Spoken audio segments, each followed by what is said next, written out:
Great City, Great Care program, which is really put together to try to help get information out on the ballot issue to the community at large. It's a really broad-based coalition that crosses all sorts of philosophical lines and all sorts of political boundaries. This is not a conservative group or a liberal group, it's a community group. And that's important because I think as the word gets out, this is really a discussion about what's right for our community as we move forward. In my travels, I have an opportunity to go to a lot of cities, and over the last 2 or 3 years, I've tried to ask business leaders in the healthcare industry, tell me your read on the healthcare industry. And almost to a person, they've said small hospitals will not survive in the future. There are so many changes being mandated federally that small hospitals are not going to be able to compete. So like a lot of businesses, we're seeing consolidation of healthcare services. A lot of the business community kind of sat out the early rounds, and people were pretty divided. Should we sell the hospital outright? Should we have the hospital do something else and merge with other hospitals? What should it be? We were very happy as a general business community when the city decided to take a business approach and put RFPs out, because that brings everybody to the table. And what's important about bringing everybody to the table is you don't have a predetermined outcome. There were people that were suspicious before, well, one group's favored over another group, or there were hidden interests behind it. I think it's really important that the RFP process be transparent and be out there.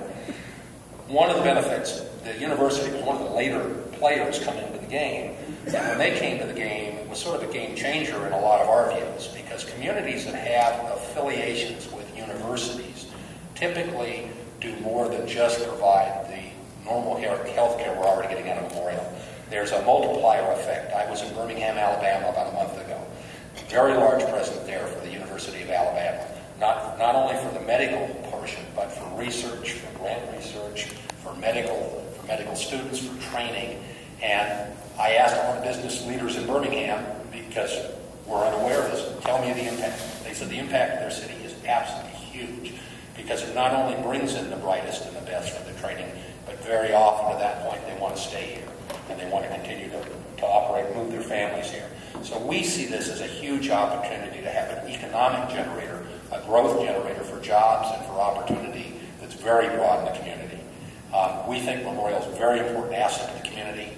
It hasn't seemed to be able to compete effectively, totally on its own. It's had some of its own management starts and misstarts. And we think getting it in stronger hands and more experienced hands in the university system is an absolute win-win for the community on a go-forward basis. So while I'm sure no transaction is perfect, and my guess is there are going to be some growing pains and some learning, we think this is a wonderful opportunity for the community and really a chance for us to leverage our assets on a go-forward basis. So the group here, and I'd be glad to share with you who they are, they're probably 100, 150 people who are business and civic leaders in the community, and they are people that you would not normally see on the same page, which I think speaks well of the intent.